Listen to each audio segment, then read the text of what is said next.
On our reading on Wednesday evening, reference was made to one or two places in the scripture.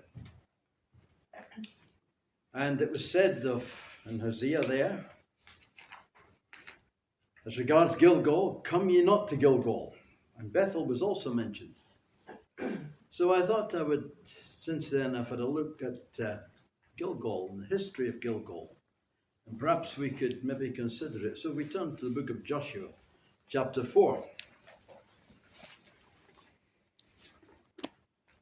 Joshua chapter 4.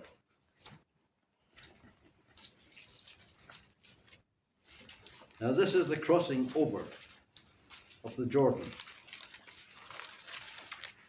Verse 2, take you 12 men out of the people, out of every tribe of man, and command ye them, saying, take your hands out of the midst of Jordan, out of the place where the priest's feet stood firm.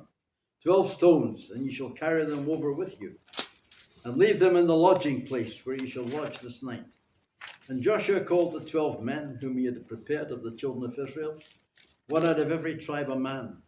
And Joshua said unto them, pass over before the ark of the Lord your God into the midst of the Jordan, and take ye up every man of you a stone upon his shoulder, according unto the number of the tribes of the children of Israel, that this may be a sign unto you, that when your children ask their fathers in time to come, saying, what mean ye by these stones? Then ye shall answer them, that the waters of Jordan were cut off before the ark of the covenant of the Lord.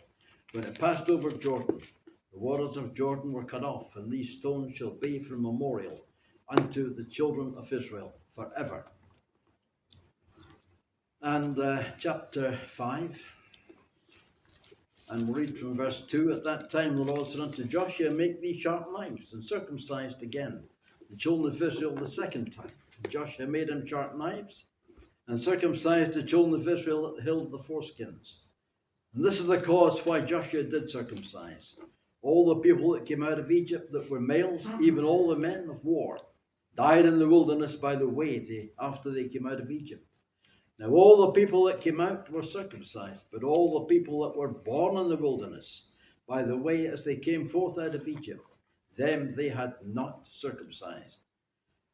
For the children of Israel walked 40 years in the wilderness, till all the people that were men of war, which came out of Egypt, were consumed, because they obeyed not the voice of the Lord, unto whom the Lord sware that he would not show them the land, which the Lord sware unto their fathers that he would give us, a land that floweth with milk and honey. And their children whom he raised up in their stead, them Joshua circumcised, for they were uncircumcised, because they had not circumcised them by the way. And it came to pass, when they had done circumcising all the people, that they abode in their places in the camp till they were whole. And the Lord said unto Joshua, this day have I rolled away the reproach of Egypt from you. Wherefore the name of the place is called Gilgal unto this day. And the children of Israel encamped in Gilgal, and kept the Passover on the 14th day of the month, at even, in the plains of Jericho. And they did eat of the old corn of the land on the morrow after the Passover, unleavened cakes and parched corn on the self-same day. And the manna ceased on the morrow after they had eaten of the old corn of the land. Neither had the children of Israel manna any more, but they did eat of the fruit of the land of Canaan. We'll refer to other scriptures, but what particularly I had in mind is this is the first lodging place the children of Israel came to when they came over Jordan. Now what they found is that they had not, those who had left Egypt, had passed through the Red Sea, they had been circumcised. Even though they were in tremendous bondage in Egypt, they still kept the covenant that God made with Abraham, the covenant of circumcision. They kept it. But those who had born during the wilderness journey, they would be under 40 years old. They had not been circumcised. And they were now in the land. They had just crossed over. The location of Gilgal, it's just very, very close to Jericho. It's never on the tourist map as far as I know, but that's where it is. And what happened when they came to Gilgal, before that, before the crossing, they there were 12 stones that were left. According to verse 9, Joshua set up 12 stones in the midst of Jordan. Now these 12 stones in the midst of Jordan, they speak of our identification with Christ in his death. But then there were 12 stones that were taken out of Jordan. And these 12 stones were there on the west bank of the River Jordan.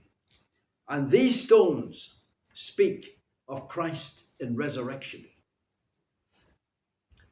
Now, it's interesting when they came to Gilgal, they realized that this covenant that God had made with Abraham, the covenant of circumcision, had to be fulfilled. And so, Joshua, it says, he made sharp knives. And the people all the males were circumcised. They were now in the land. And therefore, they felt there had to be a recognition of the covenant God made with Abraham. When Abraham came into the land, God made that covenant with him. And they could not proceed in the land without circumcision. So they proceeded with it. Now, for us, what does it mean? What exactly does circumcision mean for the believer? Well, it's not the literal thing. But if you turn to Colossians chapter 3, you'll find there what Paul says. In chapter 3 and verse 3, when Christ, who is our life, shall appear, then shall you also appear with him in glory. And the next verse, mortify therefore your members which are upon the earth, fornication, uncleanness, inordinate affection, evil concupiscence, and covetousness, which is idolatry. Now that really corresponds to circumcision, to mortify, to put to death these things that are not pleasing to God and that really stand in the way of the full enjoyment of the inheritance. So that was the children of Israel. The first thing they did, as I said, was circumcision. But then also, they did something else. They kept the Passover on the 14th day of the month at even. Now, it's interesting that in Joshua chapter 4, verse 19, it says that they came up out of Jordan on the 10th day, 4 days before. They came up out of Jordan on the 10th day. Now that was the 10th day. If you go back to Exodus, that was the day they were instructed to prepare for the Passover, the 10th day of the first month. The children of Israel were instructed then. So when they came into the land, they went right back to the very moment that God gave instructions as to when they should hold the Passover. I think it's important, dear brethren, that the lesson we learn from that is that we don't add anything to what God has given. We go back to what God has given to the church in the early days of the church's history. The lessons are all there for us. We don't want to add anything to it, nor take anything from it. Now that was the first connection that Israel had with Gilgal. Now it's interesting, I noticed that there are 12 references to Gilgal in Joshua, and you don't hear much about it till you come to Samuel, 1 Samuel. And there are 13 references in 1 Samuel to Gilgal. And they're all connected in the period when Samuel was the judge among the people, which I think is significant, that he made much of Gilgal. In fact, it was one of the places where he ruled, his circuit. In chapter 7 of 1 Samuel, you get a reference there to Samuel. In verse 16, it says that he judged Israel, and he went from year to year in circuit to Bethel, to Gilgal, to Mizpah, and he judged Israel in all those places. So he had a great respect. Samuel had a great respect for Gilgal. And then it's interesting too, when you go on further on in Samuel, in 1 Samuel chapter 11, you get in verse 14, then Samuel said to the people, "Come and let us go to Gilgal and renew the kingdom there." And all the people went to Gilgal, and there they made Saul king before the Lord in Gilgal. What a beginning Saul had. You know, what a beginning. He was anointed, made king at Gilgal. Now David was anointed in Bethlehem, but God gave him every opportunity.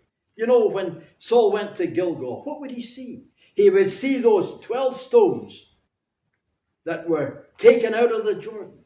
He would see it. Anybody going to Gilgal, they would see it. And the children asked the question, what do these stones mean? Well, Saul surely would see it. How did it make them feel? Did it remind them of the time, the history of the time when they came out of Egypt, came through the wilderness, crossed over the Jordan? And these stones were a memorial, a reminder to the children of Israel. Now, it's interesting too that it was at Gilgal that Saul was rejected. And we find there also that Agag, now Saul was told to slay Amalek. He was to wipe Amalek off the map. People these days would be horrified at the very idea, but it's what Amalek stood for. It was the first battle that Israel fought after they came out of Egypt. Amalek. So God said, "I want Amalek obliterated." And Saul, of course, he thought differently. He thought, well, there's the best of Amalek. Let's maintain the best of it. Not let's sacrifice the best of Amalek. But Agag, the king of Amalek, when he thought he was safe because Saul had spared the best, but Samuel came, and it was in Gilgal that Samuel hewed Agag to pieces.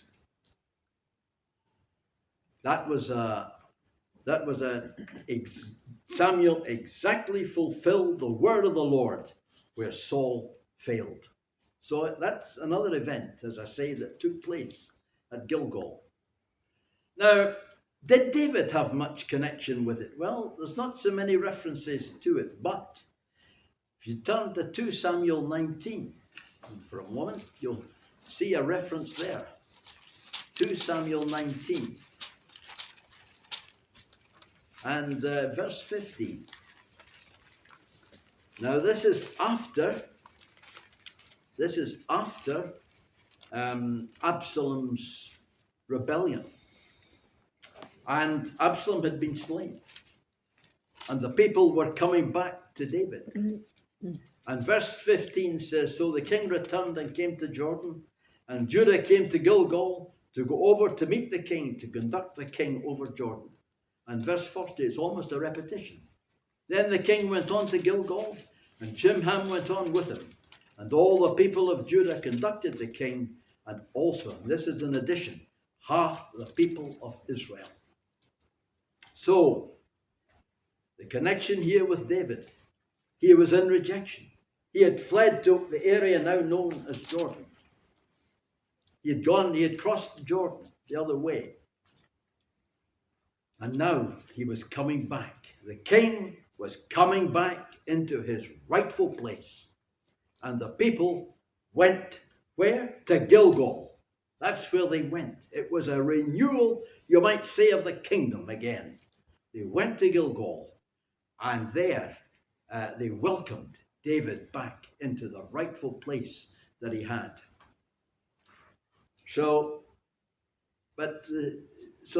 These are all, you might say, the positive aspects of Gilgal. It's a renewal of the kingdom. It's the place where the flesh and the reproach of Egypt is done away. But why, when we come to Hosea and when we come to Amos as well?